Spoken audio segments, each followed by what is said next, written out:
ज्योतिष की ज्ञान चर्चा में आपका हार्दिक स्वागत है। प्रिय मित्रों, नमस्कार। आज मैं आपके समक्ष 21 जून को होने वाले सूर्य ग्रहण के बारे में कुछ बातें प्रस्तुत करने के लिए उपस्थित हुआ हूं। जैसा कि आप सभी जानते हैं कि हम सुन रहे हैं कि 21 जून 2020 को सूर्य ग्रहण आने वाला है। यह सूर्य ग्रहण क्या फल लेकर आएगा, कितने समय तक यह सूर्य ग्रहण रहेगा, इसका क्या प्रभाव होगा, इसके बारे में हम आज ज्योतिष को लेकर चर्चाएं करेंगे। जैसा कि 21 जून 2020 को जो सूर्य ग्रहण होगा वह कंकण सूर्य ग्रहण की श्रेणी में आएगा। कंकण सूर्य ग्रहण होता है कि जिसके चारों तरफ आपको उजाला दिखाई देगा, परंतु मध्य का जो भाग है वह आपको काला दिखाई देगा। भारतीय स्टैंडर्ड टाइम के अनुसार प्रातः 9:16 से 21 जून को प्रातः 9:16 से दोपहर के 3:04 तक यह सूर्य ग्रहण अपना प्रभाव देगा। इस ग्रहण की जो आकृति है वह राजस्थान, हरियाणा, उत्तराखंड के उत्तरी भाग में और पंजाब के दक्षिणी भाग में यह सूर्य ग्रहण हमें दिखाई देगा। कुल मिलाकर भारत के 23 जो राज्य हैं उसके अंतर्गत यह सूर्य ग्रहण हमें दिखाई देने वाला है। अगर देशों की बात की जाए तो अफ्रीका, पूर्वी दक्षिणी यूरोप, उत्तरी ऑस्ट्रेलिया, मध्य पूर्वी एशिया के समस्त देशों में यह सूर्य ग्रहण दिखाई देगा और अपना प्रभाव भी वहां पर दिखाएगा। ग्रहण के साथ ही 3 बजे के बाद सूर्य जो देव हैं वे उत्तरायण से दक्षिणायन की ओर अग्रसर करेंगे, अर्थात सूर्य 21 जून के बाद दक्षिणायन होने वाले हैं। 21 जून को ही सूर्य नक्षत्र परिवर्तन भी करेंगे, अर्थात 21 जून को सूर्य आर्द्रा नक्षत्र में प्रवेश करने वाले हैं। सूर्य ग्रहण मृगशिरा नक्षत्र और मिथुन राशि के अंतर्गत गठित होगा। अतः किन किन राशि वालों को यह नुकसान दे सकता है, वे राशियां हैं। मिथुन राशि वाले जातक इस सूर्य ग्रहण के अंतर्गत सावधानी बरतें। कर्क राशि के भी जो जातक हैं वे इस सूर्य ग्रहण के प्रभाव के अंतर्गत आ सकते हैं। वृश्चिक राशि वाले जातक और मीन राशि वाले जातकों पर भी यह सूर्य ग्रहण अपना प्रभाव दिखाएगा। ग्रहण अपना बुरा प्रभाव इन राशि वाले जातकों पर अपना प्रभाव छोड़ सकता है।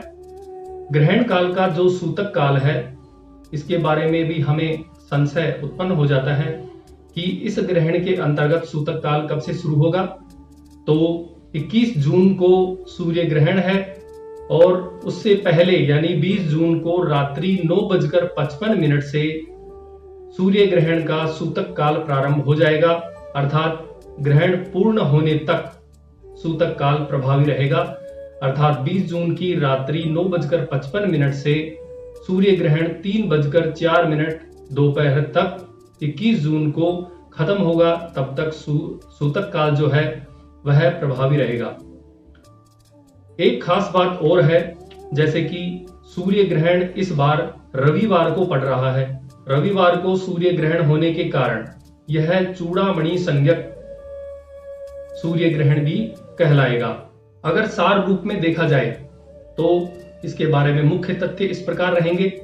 ग्रहण का स्पर्श काल प्रातः 9:16 से शुरू होगा। कंकणाकृति जो है वह प्रारंभ होगी, अर्थात आपको ऊपर का जो घेरा है सूर्य का वह बिल्कुल चमकता हुआ दिखाई देगा, प्रकाशमान दिखाई देगा, परंतु मध्य का जो स्थान है वह काला दिखाई देगा आपको 10:19 से प्रातः 10:19 से दिखाई देगा। ग्रहण का मध्य काल दोपहर 12:10 से। कंकणाकृति की जो समाप्ति है, अर्थात जो कंकणाकृति सूर्य के चारों तरफ का हिस्सा प्रकाशमान दिखाई दे रहा है वह समाप्त हो जाएगा 2:02 तक। दोपहर में 2:02 पर कंकणाकृति समाप्त हो जाएगी। ग्रहण का जो मोक्ष काल होगा वह दोपहर 3:04 से होगा। इस संपूर्ण सूर्य ग्रहण की जो अवधि है वह 5 घंटा और 48 मिनट की रहेगी। कंकणाकृति जो है वह दिखाई देगी। कुल समय, कंकणाकृति का जो कुल समय रहेगा वह 1 घंटा और 17 मिनट तक का रहेगा।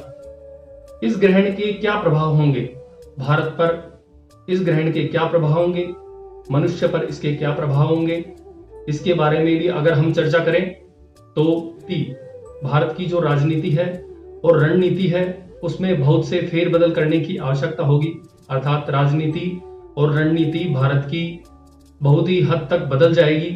राजनीतिक जो पक्षकार होंगे उनमें एकमतता दिखाई नहीं देगी। जो राजनीतिक चीजों का विश्लेषण करते हैं उनमें एकमतता नहीं दिखाई देगी। विदेश मामलों में भारतीय पक्ष और विदेशों से जो मधुर संबंध हैं वे बिगड़ने के चांसेस बहुत ज्यादा बन रहे हैं। इस प्रकार के मधुर संबंध विदेशों के साथ में भारत के नहीं रह पाएंगे। जनता में वैचारिक मतभेदता बढ़ेगी, अर्थात विचारों को लेकर एकमतता नहीं रह पाएगी। लोग अपने अपने विचार प्रस्तुत करेंगे और एकमत नहीं हो पाएंगे। लोगों के मध्य में मानसिक अशांति अधिक प्रभावी रहेगी, अर्थात मानसिक उथल पुथल उनके जीवन में ज्यादा रहेगी। लोगों के मध्य में रोग, भूकंप या प्राकृतिक आपदाएं उनको ज्यादा परेशान करेंगी। आगामी समय में इस सूर्य ग्रहण के बाद रोगों की मात्रा ज्यादा बढ़ सकती है, भूकंप आदि आ सकते हैं और प्राकृतिक आपदाएं, पर्यावरण को प्राकृतिक आपदाएं नुकसान पहुंचा सकती हैं। जातिगत या व्यक्तिगत मामले अधिक बढ़ सकते हैं, जैसे कि जातियों के मध्य में मतभेद, वर्णभेद या व्यक्तिगत जो मामले हैं एक दूसरे को लेकर, जो भी व्यक्तिगत मामले हैं वे ज्यादा बढ़ सकते हैं। धार्मिकता पर कुठाराघात होंगे, अविश्वास के मामले ज्यादा बढ़ेंगे। अविश्वास को लेकर लोगों के मध्य भ्रांति ज्यादा हमारे सामने उपस्थित हो सकती है। इस संपूर्ण जानकारी को हम आपके समक्ष प्रस्तुत कर रहे हैं। नमस्कार।